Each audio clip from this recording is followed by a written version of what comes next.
gonna be live on Packing Pretty, and I'm gonna share it to Safer Communities. Okay. That's weird. So I have like 5,000 Okay.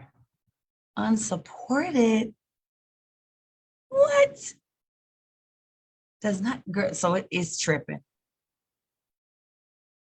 Oh, it's saying that there's a Facebook Live at the top of my screen. Does it? Mm-hmm. Oh, it says got it. This meeting is being live streamed. Okay, got it. Let's see where we are. Let's see where we are on Facebook, ma'am.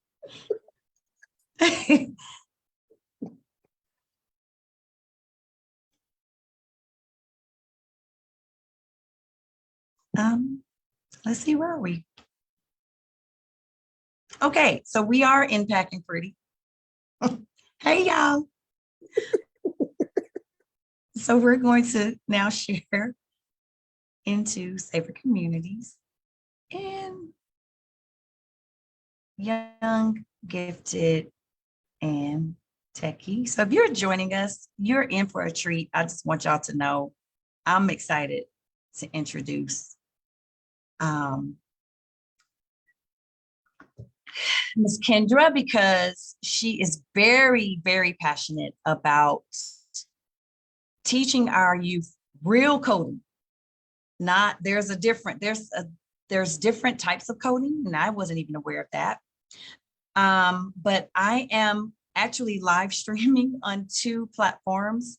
So we are in Packing Pretty Firearms, and I know most of the time we are talking about we're talking about other things. But for those of you, most of you are moms anyway, and I'm sure you're trying to find something constructive, positive, and impactful for your children to get involved in.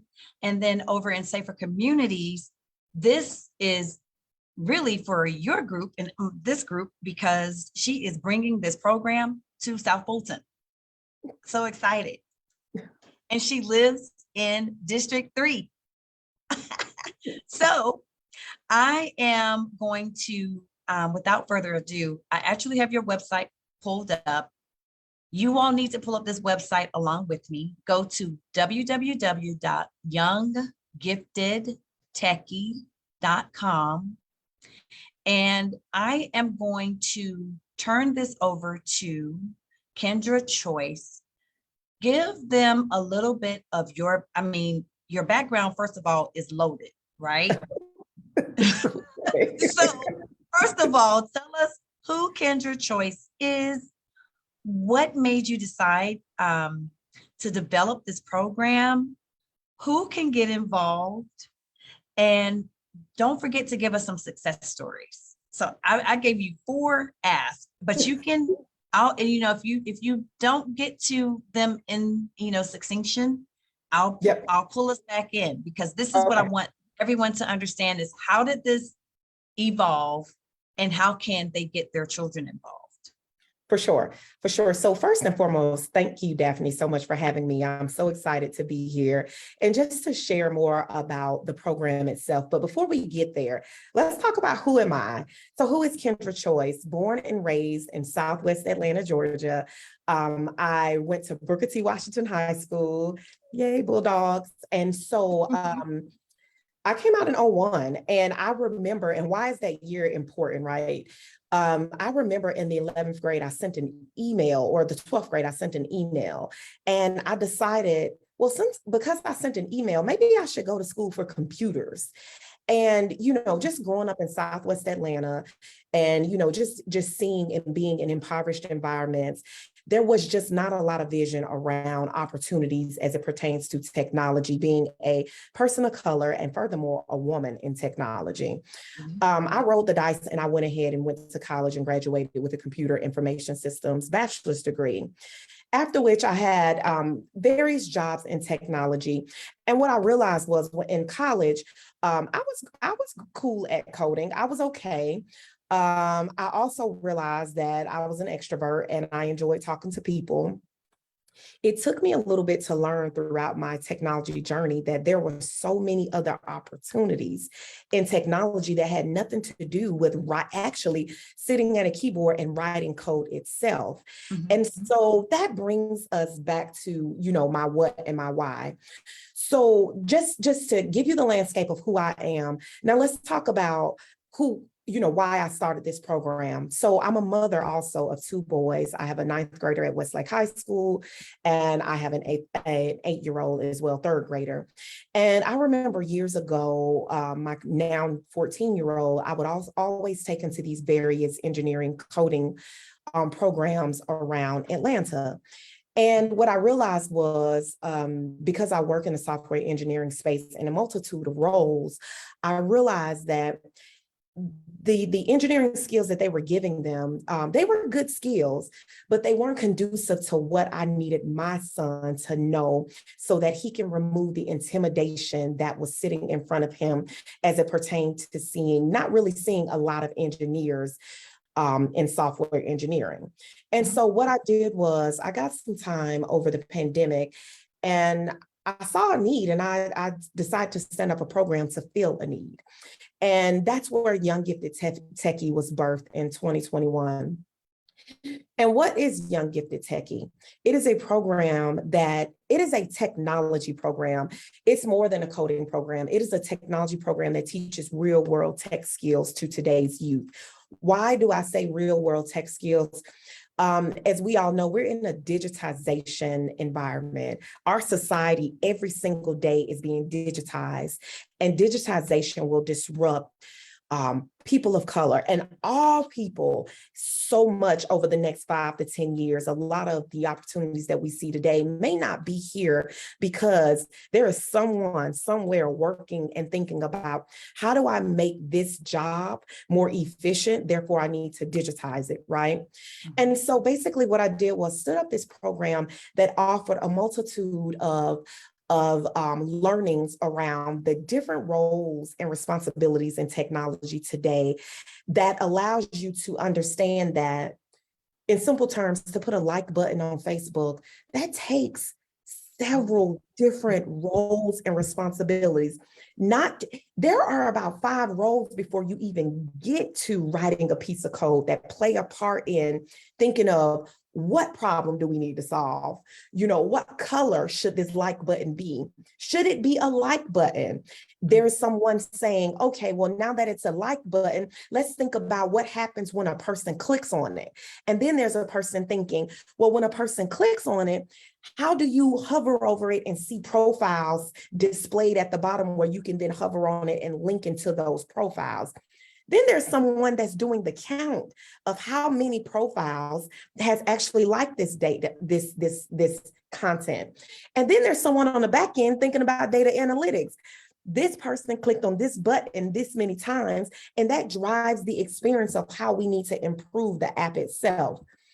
We haven't even talked about the person that's writing the code or the person that does the work when the like button isn't working, and how there's an operation person that has to get folks on the call and technology to figure out, well, why isn't our functionality working? And so I'm just giving you the lay of the land of opportunity. That's all that is. Those are options that I just laid out, options that exist in technology, options that exist in a career path that is taking over our society.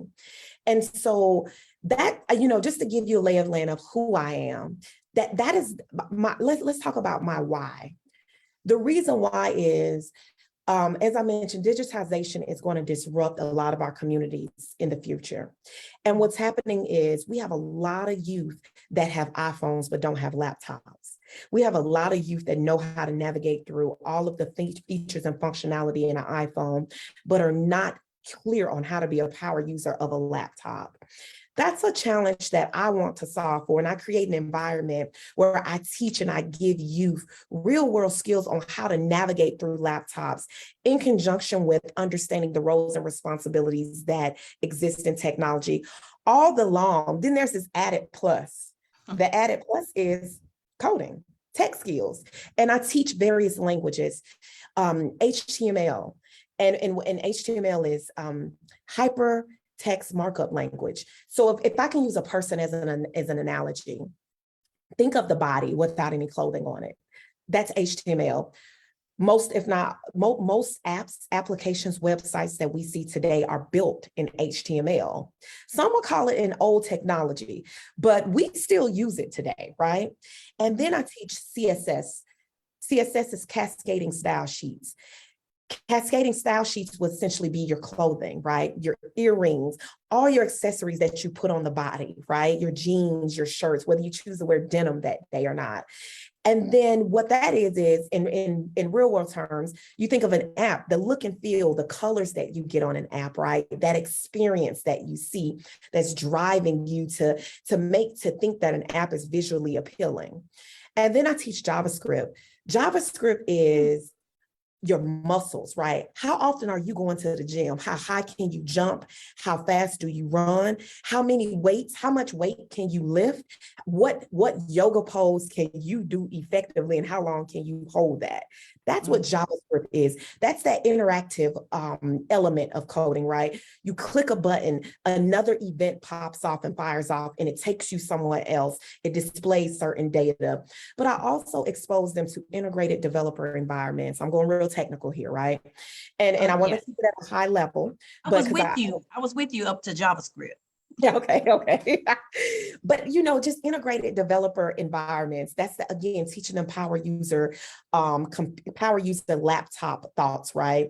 Also teaching them about project management, teaching them about program management, Scrum Master. What measures do you put in place to ensure that a software development team is performing at its highest capacity to deliver software faster? Because that's the goal. What can we get out the door, and how can we get it out the door? Because we need a competitive advantage, right? And so I also form all that up and I button it up with one thing that's really important: getting comfortable with being uncomfortable. Listen, I show up every day in an environment as a minority, and it's double minority. I'm Black and I'm a woman, right? The tech world today, there was a data point provided in 2020 that said 60% of today's tech companies have less than 5% people of color working in the environment. So what that means is when I show up, I'm showing up as a minority. And so what you have to do is get comfortable with being uncomfortable, right? And so I teach that. And that's that soft skill element. I teach them, come up in front of the class, do that interesting walk, plug up that laptop, and hope your demo turns on when you need it to turn on, and so that it's ready, right? I teach soft skills, that confidence that you need to stand up and say, the problem I'm trying to solve is this, and this is how I plan to solve it. I teach aspects of thinking like an engineer, methodically thinking and problem solving, that critical thinking element that gets us to solving problems day to day. What's important here is digitization is coming. What I want to do is ensure that our community is in a space where we are ready to move the needle on building a pipeline to get more of us in a technology space. I'm not here saying that all of us need to go in tech. We still need teachers, we need plumbers, we need electricians, right? But I tell you this, if you walk into Publix, it's a lot more folks that's doing self-checkout. There's a lot of places that's not taking cash like they used to, right? There are a lot of times when you call some of these internet providers and we can't talk to a person because we're going through some artificial intelligence experience and sitting on hold and having to hit a lot of buttons to even get a problem solved. The bottom line is a lot of our community work in those jobs, those customer service jobs, those receptionist jobs. And what I want to do is ensure that the future is ready, and the youth are our future. And how I do that, I cut on some clean hip hop. I put on my Nikes. I bring some food and we go to work. I teach complex subject matter and I break it down in simplistic terms, and I challenge them to be better than what they were before they walked into that door. I challenge them to ask proper questions. I challenge them to research, and I challenge them to take the challenge to step up and to go after a computer science space, because clearly it's our future. Not to mention all those different roles that I carved out and I called out as it pertains to what happens with the Facebook button. A lot of those roles base salary is over $100K a year. there are resources and opportunity that sit in this space. And I am a living witness and testimony. And I'll go vulnerable for a second because I'm talking to the community, right? Mhm. Because of tech, I've earned resources that enabled me to travel across the water, across the pond 15 plus times, right? Because of, and here I am, a girl from Southwest Atlanta, and I've seen Japan, Cuba, from Turkey to South Africa, Paris, and Spain, the list goes on. So now what I have done is I've exposed myself. With exposure brings a lot more empathy, right? Right. With empathy brings a lot more kindness and grace. And then that results in my ability to show up every day in my community and be positive, right? And Right. and impact my community where I live and where I work in a positive way. Another opportunity for me has been to tackle my mental health. I treat my therapy like I treat my nails. I show up every other Tuesday to tap to my therapist. You every other Tuesday, I'm every week. Exactly. Yes, mental health care. And Yes. so what it means is, being able to have these resources that get me closer to solving for some of the traumas that all of us have, right? Innately, because of where, our ancestors, we show up with traumas, but, and it also helps and aids me from preventing traumas and inflicting those on my children and decreasing a lot of that generational trauma to come in the future. So I'm just using tech as a vehicle to solve for two things: exposure and mental health care. And tech is just that vehicle and connection, right? Mhm. Um, let's talk about success stories, right? Before I talk about how folks can get involved. Okay. I've had youth come to my program early this year, to say to me, I had a straight A student, one young woman. I'll talk about two youth. One young woman, high schooler, 12th grader, on her way out of high school to college, thousands of dollars in scholarships because she had a 3.9 plus GPA. She came to me in my class, and I do a round robin day one, and I say, beyond the fact that your parent asked you to show up, right? Why do you want to be here? She said, Miss Kendra, I'm intimidated by technology. And I'm like, what? You've only made it a B when you were in third grade. How so? She said, I'm afraid of it. Long story short, I took the intimidation out of tech. She is at KSU now, a computer science major because of my program. Wow. I have another young person. Exactly. Now, I will say this. We've had some encounters with, she's learning new languages. Every professor is not Miss Kendra. Every professor cannot give you that TLC that Miss Kendra has given you. But what Miss Kendra promises you as you go through Young Gifted Techie program, we pair you with mentors. We hold your hand. We don't just say, go to computer science and we let you loose. We say, no. Go on this journey. We're going to hold your hand to help you navigate through college, navigate through interviewing, navigate through resume building, navigate through finding a network, navigate through, I've also did a partnership with Cox Automotive. Cox Automotive has allowed me to bring 19 youth through a job shadow experience virtually. But to be honest, we're all virtual anyway, all day. 19 youth showed up virtually, and they basically job shadow architects, technology architects, software engineers, software testing engineers, user experience designers, analytics, cybersecurity, product managers, product owners. There's a theme here. I'm naming several different roles that exist in a technology field.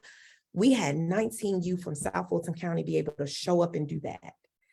That is impactful. The success story that I got from some of those youth was it changed their lives. It made them understand the path that they need to take now in their career. It exposed them to the options. And that's what we're trying to create. Options. Exposure equals expansion. Options and opportunities. Options and opportunities. And so, I'll wrap up this long bit with, how do folks get involved? You can find me on Instagram. I'm at Young Gifted Techie. You can find me on Twitter, Young Gifted Tech. You can also find us on our website, www.younggiftedtechie.com, or my email, info@younggiftedtechie.com. You know, I am passionate. I'm out in these streets of South Fulton County talking to all these schools. The thing that I'm seeing is a lot of youth are saying, I don't want to be in tech. And I challenge them with, you don't? Do you accept money or send money via Cash App? They say yes.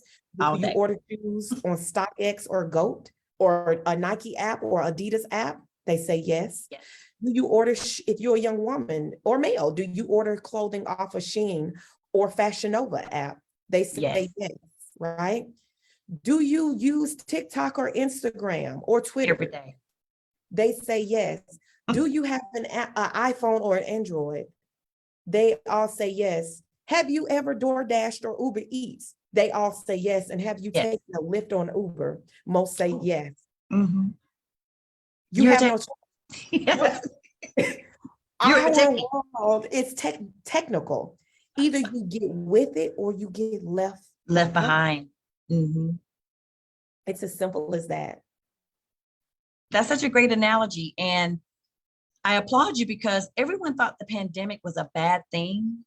But I think the pandemic actually exposed a lot of opportunities and options that really would have caused us to feel like, oh, I need to go to college to do this.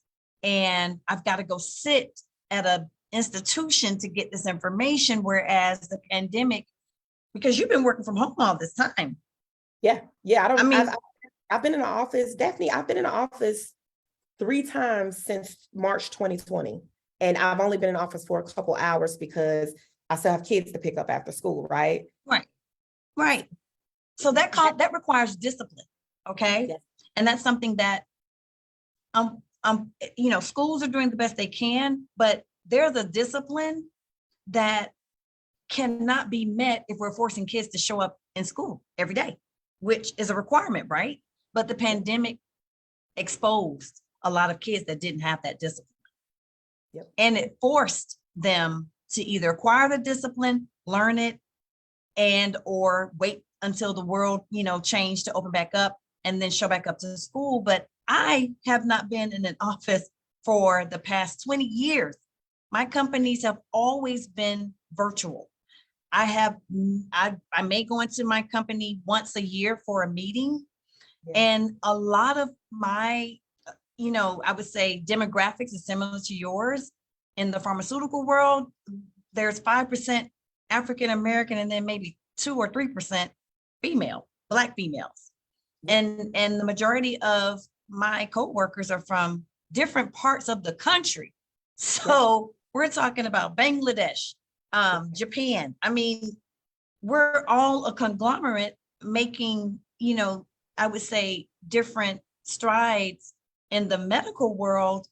And I was just at a school recently and we posed the question, have you heard of a pharmaceutical rep? And no one heard of it.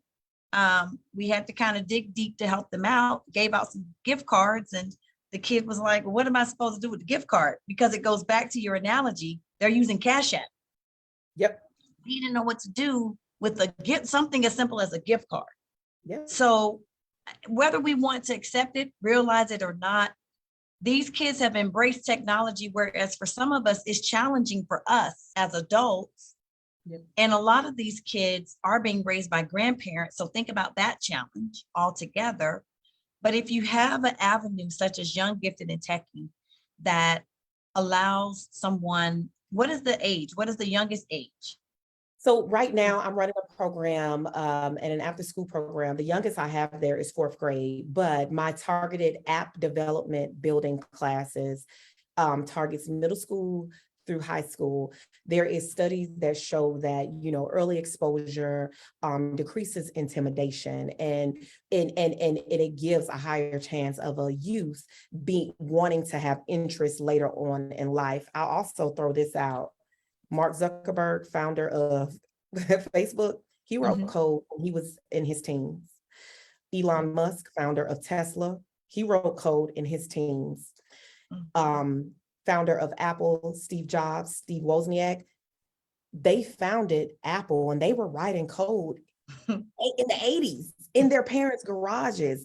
The difference is our communities don't have that exposure because a lot of their parents didn't have the finances to Right. purchase the laptops. But what I'm finding is all these children have phones. Everybody got a phone. Everybody has a phone, Everybody has a phone. but it costs more to have an iPhone than it does a laptop. Yes. A refurbished laptop. So there's something to that. And I think my goal is this. I hope one day, I have a dream, going my Martin Luther King here. I have a dream that one day a young gifted techie or two will join together and they will innovate on something and they will disrupt this world, and we will have young founders that have come out of this program. Because to be clear, I work in corporate America. Corporate America has done me great, and there's been some challenges there, but I'm not, corporate America has provided the resources necessary to empower me. But I also teach innovation and disruption. If I had a Kendra growing up, there is no telling where I would be today. And so I'm just trying to be what I can't see, but I also would like to take this time to educate parents. I'm seeing a theme in our community. It's something about our children in a lot of our households, they get options on what they want to expose themselves to. I've run into a lot of parents that say, well, I talk to my kid, but they're not interested. How does a 14-year-old know what they're interested in? If you don't work in tech and you can't convey what I do, right? How do you know they're not interested? At least allow them to come to week 1 and week 2, and then allow them to back out of it. But arguably, don't even allow them. We need to push them. We have to push the needle on doing something beyond football, basketball, sports. I was just going there. Sports. Yeah. Everyone's not going to be a doctor, lawyer, teacher. There's other avenues and options. And like you said earlier, when you started talking about the money part, I was sitting here thinking, see, these kids everyone's trying to earn, this pathway of, I'm going to be this doctor, and there's nothing wrong. We need it all. Yes. But at the end of the day, what would happen if a lot of kids were exposed to this avenue early on, so that by the time maybe they are in middle school, they could have made a decision, because now they're more familiar, they're exposed. You actually see instantaneous results with coding. I mean, you have a problem, you resolve it, and you actually see what happens instantaneously when you fix the code and use the right code. And I know I may not be saying this right, but I have a high level, overview of how it works, because I started on DOS matrix codes and remember the black background and the MS-DOS matrix. That's what I can remember when I was first exposed to something similar to coding. So that's how ancient, my world is in this whole scheme of things. But I think for our youth, and really outside of what our schools can provide, we have to, as a parent, help our kids figure out what do you really like? And it can't be just limited to what we know. Yep. See, because I don't know anything about coding, but I'll tell you one type of parent I am. My children have been to everything. Oh, you got this program? Okay, we're going to tennis. Oh, you got golf? We're going to try that too. Because I feel like you don't know unless you figure it out.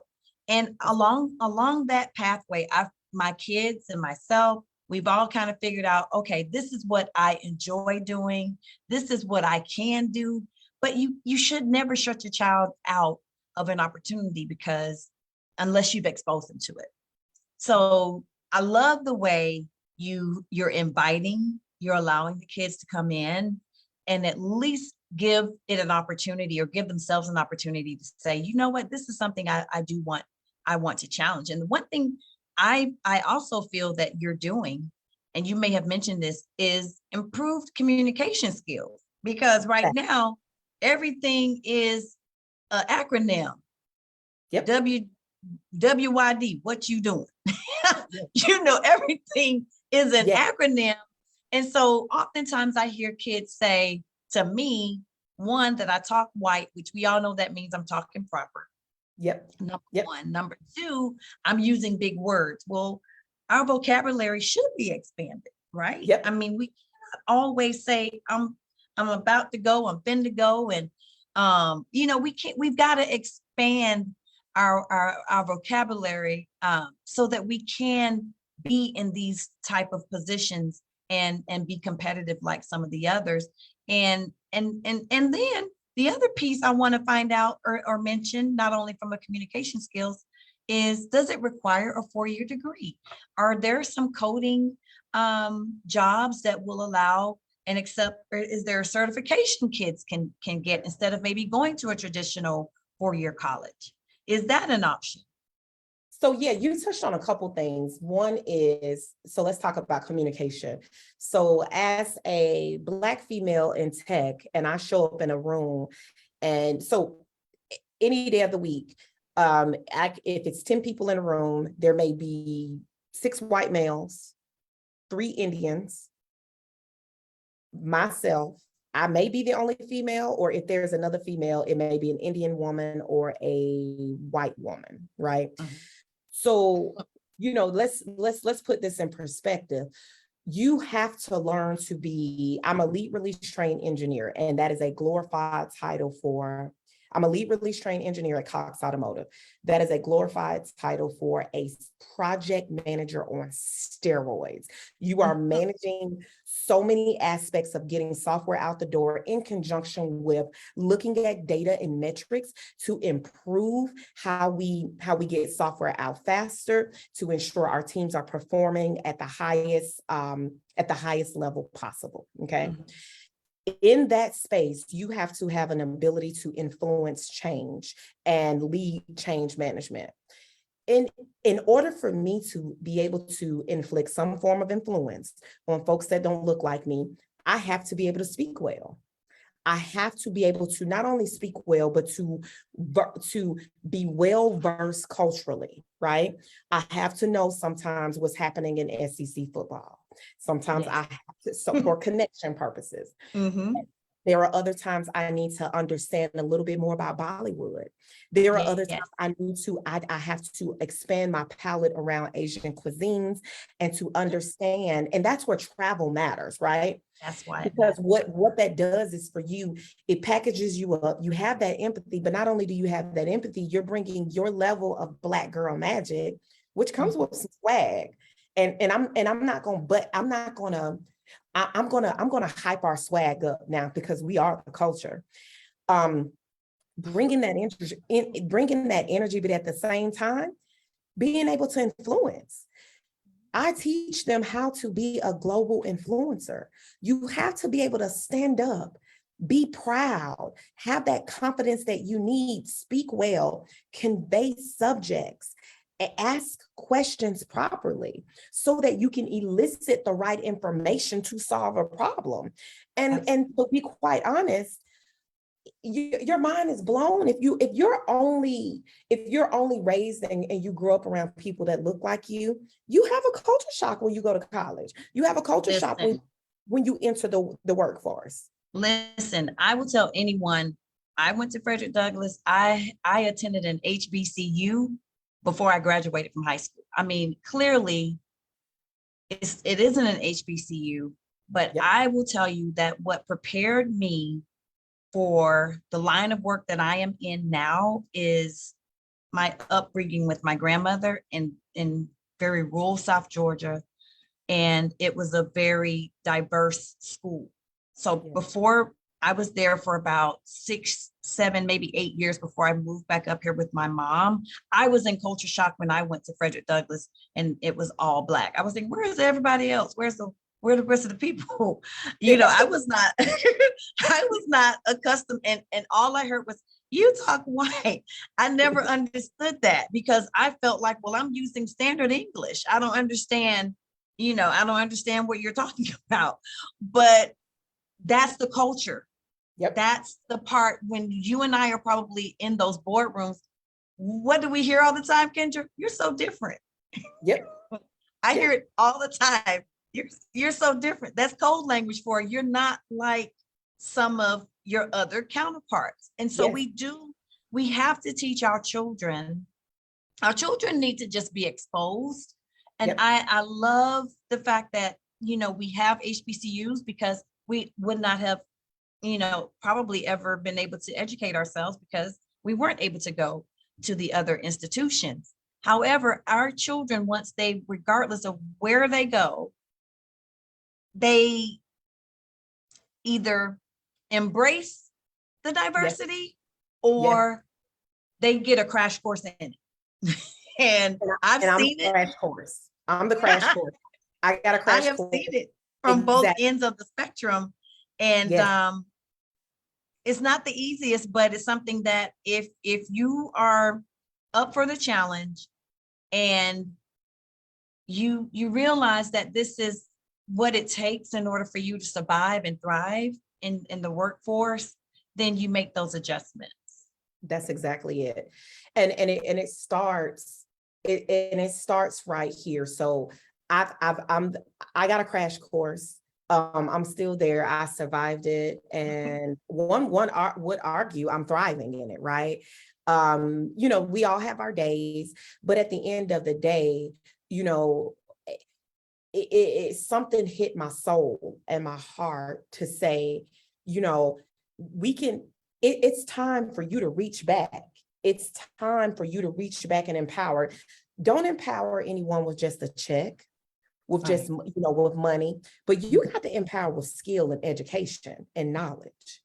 And and that is where we will see change. But we will only see that change if there are more of those willing to seek for that change. Mhm. And we will only see that change if more families, more moms like us, dads, come together to say, listen, I'm looking around. Everything is digital. Every time I turn around, there's a new streaming service that stood up. It's probably time for me to tell my child that you might have some options in technology. You ever thought about looking into some technology course? There was this program called Gifted Techie. Just try it out. Try it out. And so to segue to education, listen, we are in a beautiful state as it pertains to software engineering because the demand is so high.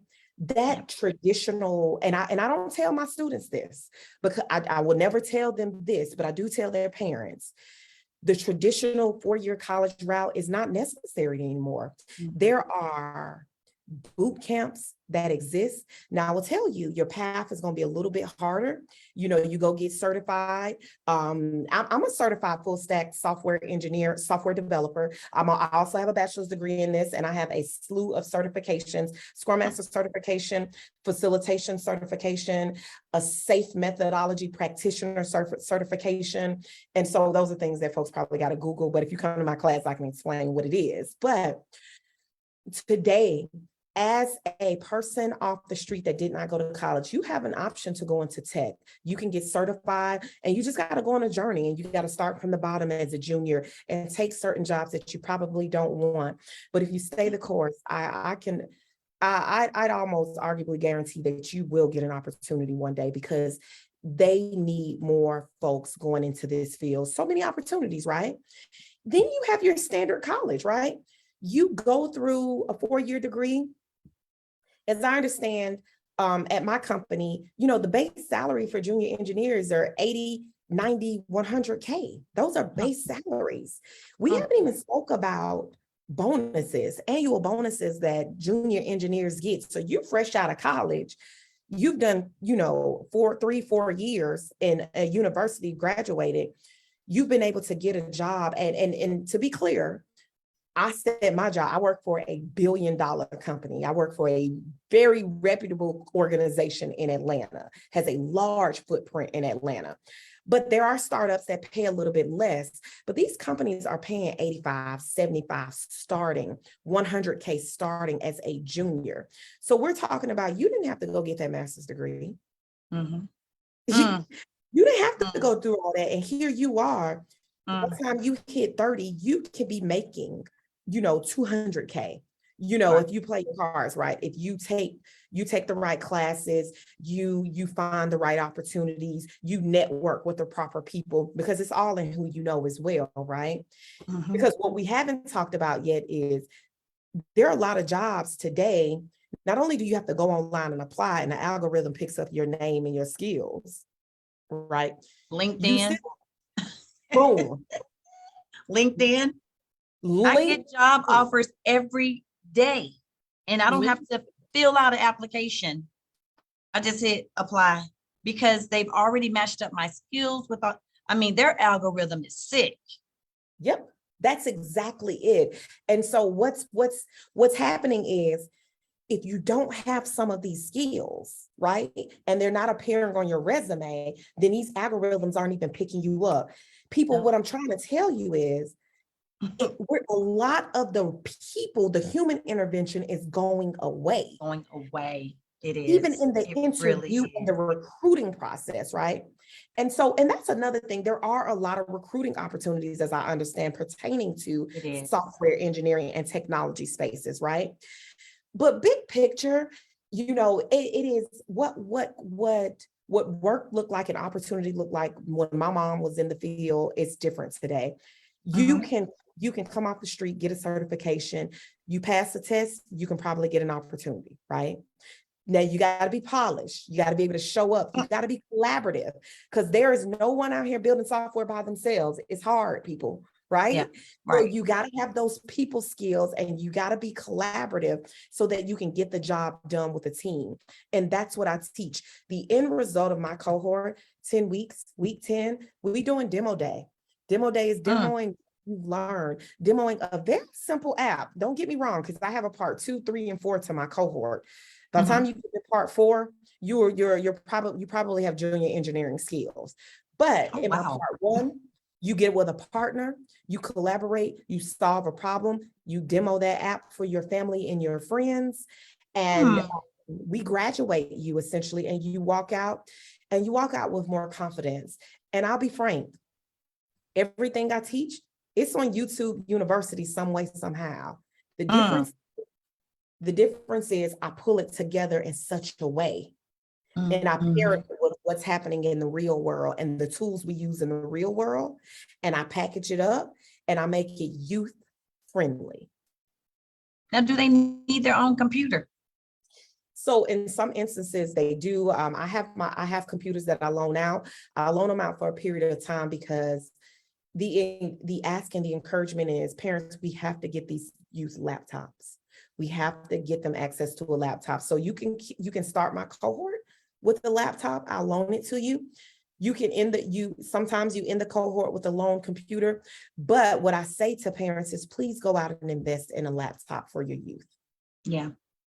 And then, and I just, because I use Brad's deals, and so that means I shop quite Mhm. a bit, but it's a deal. So I feel like, it's not that bad. But I just got a Hewlett Packard, I think it's a 17-inch touch screen that uses my fingerprint technology to unlock the computer for $395. That's my point. That's a You just steal. you just hit the nail on the head. You know, I teach off of, I have a MacBook. I'm a MacBook lover. Mhm. Um, for various reasons, and I can have offline conversations with folks about why.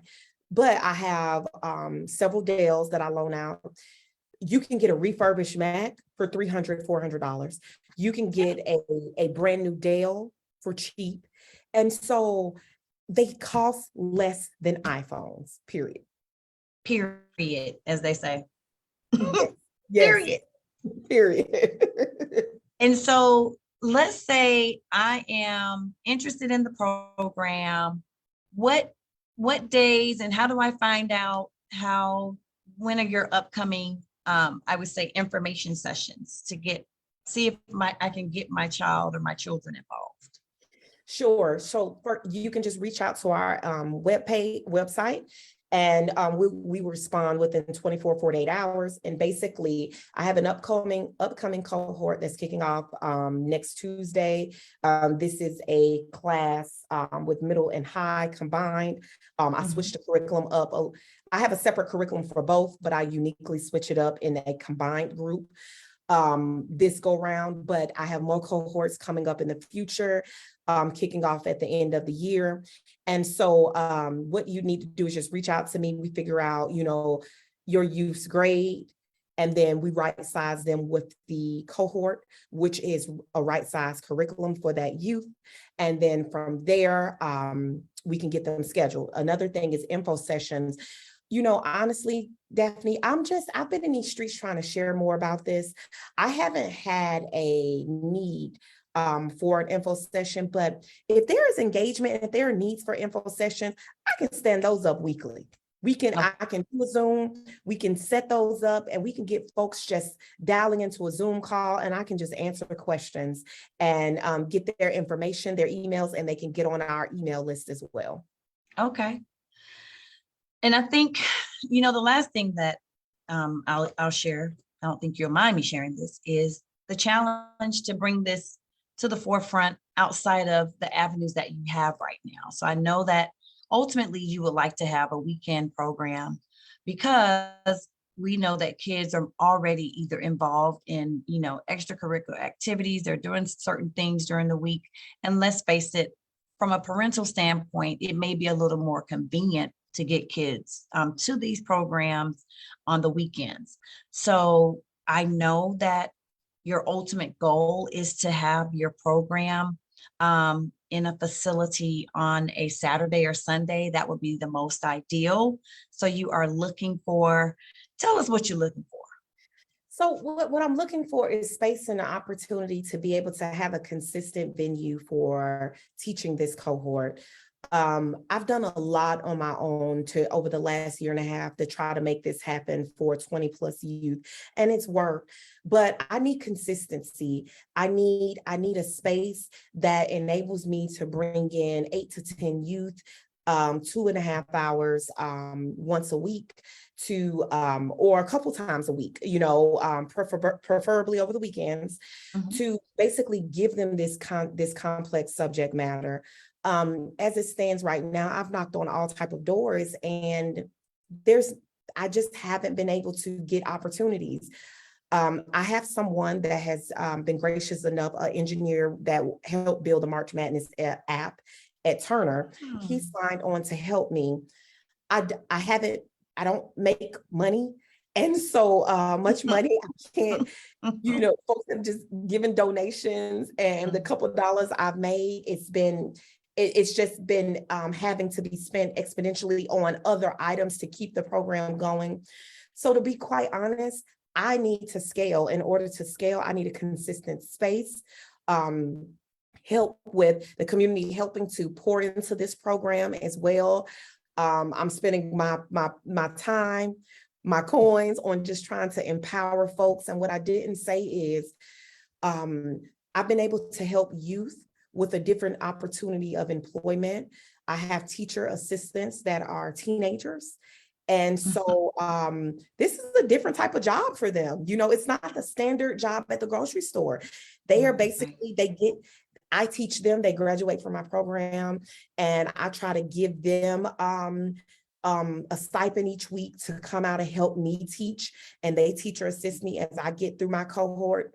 And so this is something that I'm asking for the community to pour into it like we pour into sports, pour into it like we pour into some of the material items that we have, because what we're going to do is look back 10 years from now, and some of us are going to say, I wish I did, expose my youth to this opportunity, because the need and the desire is only growing. And therefore, some of the education may cost more too. Right. As inflation grows, the education may cost more. And if you want quality instructors, when I say quality instructors, I mean folks that work in the field, that know what's going on day to day. There's a reason why they're not in schools, because they're making triple. triple, Yeah, quadruple. And yeah. so they're willing to give their time, but I need to be able to pour into them, give Mm. them, a meal, a good meal, pay for some gas to come out and help because they're giving their time. And so these are the same folks signing up to be mentors. So Mm. this is community involvement at its finest. This is each one teach one, reach one. We all need to be involved to see this to be more successful. Absolutely. And so ideally, you're a nonprofit as well. Yes.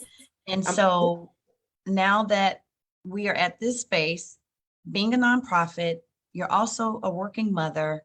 You have very active children, they're involved. So just the fact that you're taking this time to pour into other children, that's one of the main reasons I was like, Kendra, we have got to get your program out in the community and let's see if we can um, reach an audience that may be able to connect with you and say, hey, I have a facility. It's available for you on, Saturdays, Sundays, or whatever days that you all find is conducive to each other's schedule. Because I can only imagine what it's been like trying to, go to certain places within the community and they tell you, oh, it's going to cost you more than what you're actually charging the parents for the program. So it's got to make sense, right? And Yes. so you definitely need a group, a facility that believes in the longevity of the program and what the program is bringing, not only to the youth now, but just overall and for the future of our youth and our own communities. Yeah. And so, please reach out to Kendra if you all know of a space, have a space. Um, Even I would say churches. I'm just going to throw it out there. If the churches would open the doors and allow Kendra to come in, what other space outside of a church would be the great thing? Because honey, let me tell you, they need Jesus. Okay, some of the children need Jesus. So you killing two birds with one stone. Open the doors of the church. Okay, but I'm just saying. um, a church. I'm just thinking, which facilities would be helpful and or embrace a facility that would be able to embrace the vision. And there could be some others. I'm going to attend a program this weekend. After I attend this program, I can almost bet you I will have some other options for you because I'm like a mouthpiece. I have been telling a lot of people about your program, and I said, listen, I'm gonna, have her come on Facebook Live tonight to tell you more about it. I can only take them to 285, and so now we got on 285, but you took us 20, then up 400 and back down to 75 south, because it was a lot of information. And so I want to thank you again for taking the time to break down all these different avenues, opportunities for our youth, and telling them about not only what you've done and how you actually embraced what, for some, the pandemic wasn't all that great, because of maybe some personal things that took place and some, not so good things from a medical standpoint. But from a positive note, this program birthed out of the pandemic, it seems. And it sounds like it actually got your focus to shift on how can now we can bring this into, our homes and our communities. And it just kind of had you do what I call a Yes. pause on how do we bring more information of value to our youth and help them channel the very thing that they're on and that they use every day, and That's it. turn it into a way and a means for them to make a very profitable income, Yes. Yes. because everybody doesn't need to answer the phones. Everybody doesn't need to, we can go down the line of the path that a lot of youth are taking right now. And so just the fact that this is available, I know for a fact these back when I was in school, you had to go to DeVry Institute of Technology now to get one of these degrees, right? That's it. Or You in literally Georgia had to Tech. get that. Yeah. Yes, at Georgia Tech. Yes, You had you to go somewhere really expensive. And just the fact that you're bringing this to them, to the youth during the week where they can get some of the exposure. yep. I, I want to ask this. If I'm working for Cox, does Cox pay for some of the certifications? Do some of these companies pay? Like if I have enough to get hired, but let's just say I want to get to a green belt, black belt, and get all these different um, certifications that help me perform better on my job. Yeah. Isn't there something like tuition reimbursement? Like, so they Yeah. don't have to have it all in the beginning, is what I guess I'm getting at. This is true. So there are aspects of this. So you have to be able to, if you apply for a job, you got to be able to at minimum do the job, right? So whether that's software engineering, project management, whatever Mhm. that landscape of technology is, you got to be able to have had some experience and at minimum some expertise and some skills to back it up. But Mhm. now, once you're in the door, there is definitely investment that Cox has made in their employees. I'm a Mhm. living testimony to that. Now, when it comes to certain deep technical skills, I'm a learner. I'm a techie. My soft skills have paid the bills very well for many years. But deep down in my heart, in my mind, I love to write code at night. So I Mhm. get my fix by teaching it to youth, right? And Mhm. so now I have always invested in myself in that space, but Mhm. they have invested in so many ways in so many of their employees, and other companies do that as well. And I'll also piggyback on something that you said around, thinking about companies. Let's put this in perspective in Atlanta. Atlanta is becoming the Silicon Valley of the South. LinkedIn has an office and they're coming to Atlanta if they're not already here. Nike, Microsoft is here, and they're building a darn massive campus in Mhm. Atlanta. Mhm. Okay. Mhm. We have Google is here. I understand Twitter is on its way if it's not already here. Mm. Um, we haven't all of lots of financial institutions are here. Tons of startups. Chimp is here. My point that I'm making is you have to, their big tech is in Atlanta. We are minutes south of Atlanta, right? We have to ensure that we get a piece of this puzzle. And what's happening is you go on the north side of Atlanta, there are a lot of parents from other cultures that get it. They knock on my door. They knock on my door, no explanation, no selling anything, because they understand the importance of technology skills. It is something happening. There's a gap on the south side where it's a constant sale, and it's not often a constant buy as from the Mm. consumer, right? Mhm. And whether you buying in from a donation standpoint or from a nonprofit, or you buying in from the for-profit side, at the Right. end of the day, there is a subset of the population that sits on the north side of Atlanta that gets it. And something is happening on the south side. Not all of us, but there's a Mhm. lot of us on the south side that is either missing it, or they just may be dealing and facing too much where they don't have time to understand it. Right. And so, you know, I'll leave you with, we have to understand that when big tech comes in the building, Hmm. there's inflation on homes. It's something to be said about Silicon Valley and the home costs over there in San Francisco and what happened to homelessness, right? Right. And so I'm Right. not trying to use any scare tactics, but I'm trying to be very realistic that there are opportunities out here that we're going to miss this train if we don't jump on it. Our Mhm. youth will miss this train if they don't jump on it. And there are a lot of folks in other cultures that are already on this train. Oh, they're on it. They're on it. I just met a young man, very young man, who was in charge of all of the security at the Mercedes-Benz. And he showed me photos of pictures he took with some of the NFL execs. He was the only African American male in the picture. Yep. And his main job was centered around cybersecurity, making Yep. sure that no one could hack into their network and their systems. and making sure that everything and everybody would be safe from a internet and networking space when there was, I think it was something that happened at the Dome recently, whenever the Super Bowl was here in Atlanta.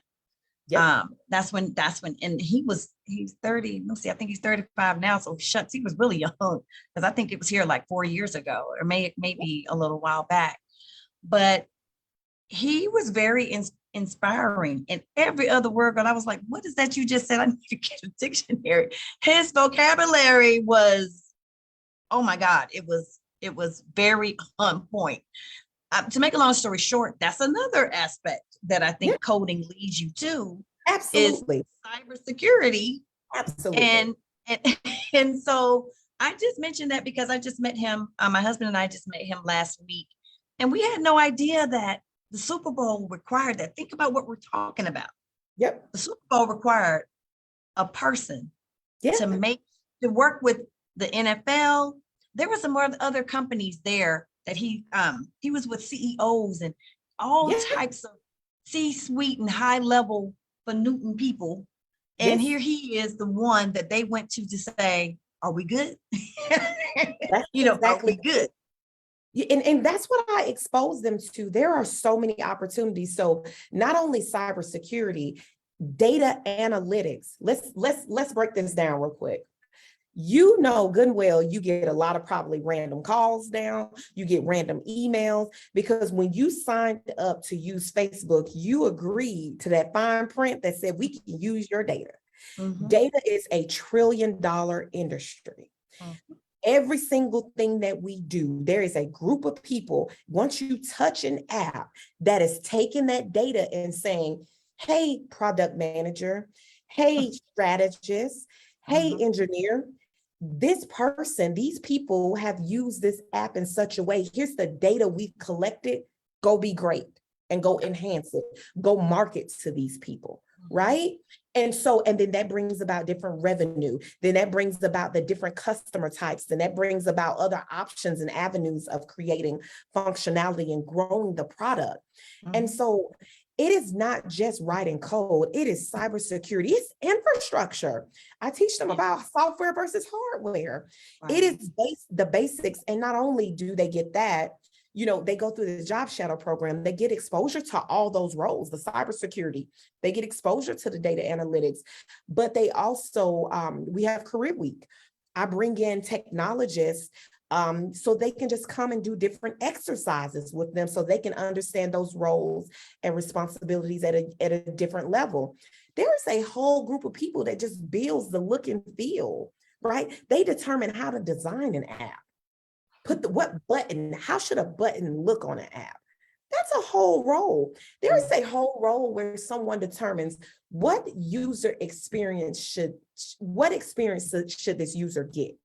It's a Yep. whole group of people, a user experience architect that does Well, we that. have a whole team at our company, and Exactly. the name of that team is the user experience team, and we call, and for short is UX, the user That, experience team. that's it. Bring all these different apps and different tools that we can give to our clients to Yep. help make things easier. And Yep. so, as we're sitting here talking about this, who do they bring the new information to? The salesperson.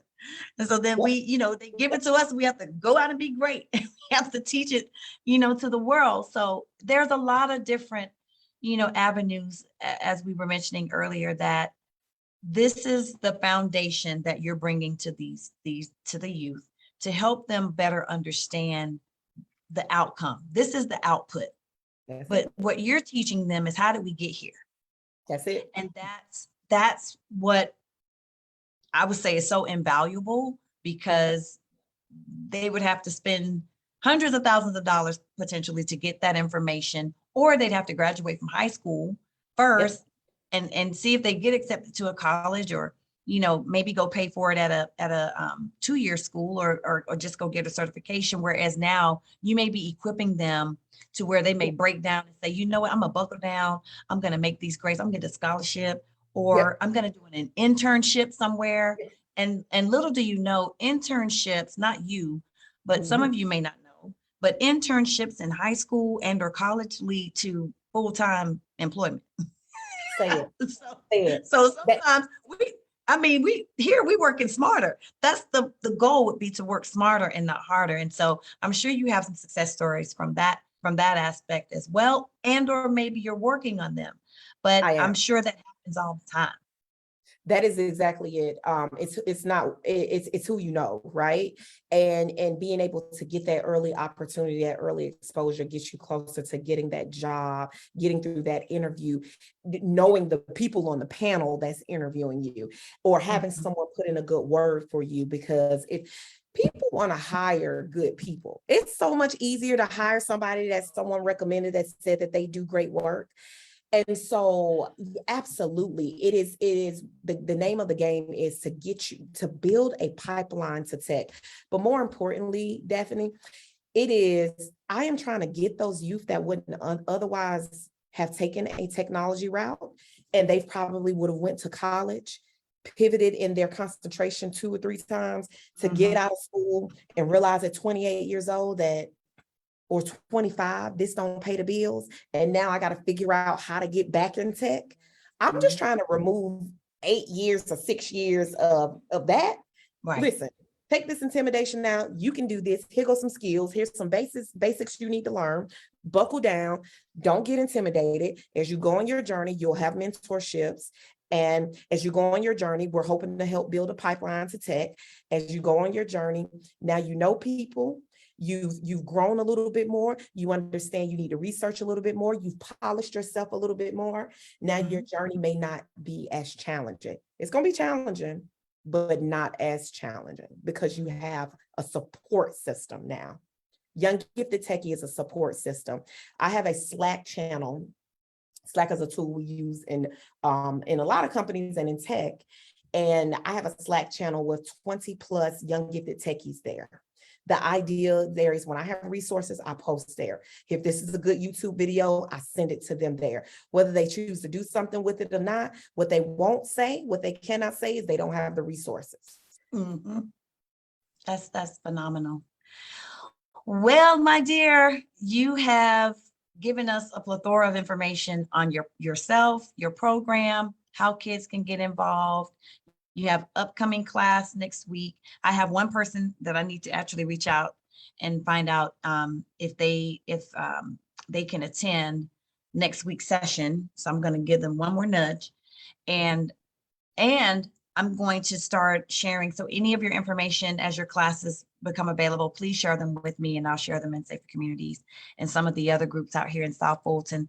And prayerfully, I would say in the next 30 days or less, hopefully we'll see you in a facility where you're able to reach more children on the weekends and or whenever you want to reach them. I'm not limiting you to the weekends, but I know that during the week, right now you have some classes already set up in certain places, but that's the ultimate goal. So to the network out there and to all of the people that's listening, Young Gifted Techie, excuse Yes. me, is a absolutely phenomenal program with results that's wanting to reach the youth, ages 7 to how old?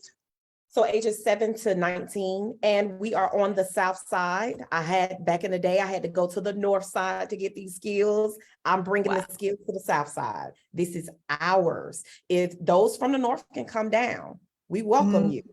We Mhm. welcome you with open arms, but this is Mhm. rooted in our community. That's phenomenal. And I'm just happy to know you. And um, I don't know if Austin, that's my oldest son, I don't know if Noah's tapped into it as of yet. I need to ask him. But of course, we all know where Noah is, where his head is right now. We may have to get with him after football season. Yes, absolutely. Um, but again, thank you for coming to tell Thank us you. a lot about I have learned a lot more about the program. And if you want to find out more, if you just joined, let me give you the website. It is Young Gifted, and that's GIFTED Techie.com. Look at these little smiling faces on your website. Look at these babies. I think, I mean, you should have a line out the door for kids to get into this program. It is absolutely phenomenal. And I can imagine it's very engaging because it's in a space that they're already familiar, especially Yeah. with these iPhones. You're just, helping to magnify that now and taking it into a laptop and or in a different space. So any final words you want to leave with everyone? I mentioned your website. Yeah, my final words will be just a big thank you to you. Thank you to for allowing me to come on this platform to share. Each one teach one, reach one. I could have taken my tech resources and gone up north. I chose to live in my community. I live 12 minutes away from where I grew up. I chose to impact change in my community, but I can't do it alone. I Right. need all of us to lock arms to inject hope in spaces of hopelessness. And that's essentially what it is. Life is much bigger than social media. Life can be so much more than what it is with some of these youth. We just got to get them exposed. And once we get them exposed, I can guarantee expansion. You're looking at that. We were exposed, we've expanded. And Yeah. so I just want to thank everybody for the opportunity, and thank you, Daphne, so much for allowing me to join. And I just look forward to just reaching more and injecting hope and just being a vessel of hope and change for the South Side of Atlanta in South And you're Clinton already County. doing it. You're already doing it. It's just going to magnify. And so that's what we were hoping for tonight, is to get the word out, information out, let people know that there are other options. We often hear there's nothing for the kids to do. There's a lot for our youth to do. This is definitely a great avenue that has a cascading effect for the youth to get involved and exposed to some career pathways that have exponential rewards. So we're going to end on that note. And you can find Kendra Choice, like I said, on younggiftedandtechie.com. And all of her contact information is there. Her email address is on the website. She does have a contact us space where you can, if you're shy, you just want to say, hey, this is my thoughts, and do you think this would be great for my child? Just get engaged with Kendra. I'm sure she'll be able to at least give you both the opportunity to see if it's a good fit for our youth, and especially us as minorities. We have other options outside of sports, Yep.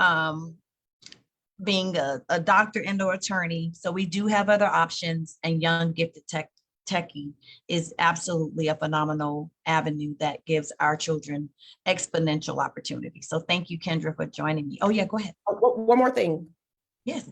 Elon Musk, founder of Tesla, Jeff Bezos, founder of Amazon, they all, if you combine the wealth of all LeBron James, Tyler Perry, Jay-Z, Kanye West, Rihanna, Little Baby, Future, their wealth could not compare to what two technologists, Elon Musk and Jeff Bezos, are worth individually. Their wealth still couldn't stand to them individually. Tech is the way. We got options. We can go get coins using tech. So thank you so much. We got options. Yes. Have a good night. Bye. All right. Bye.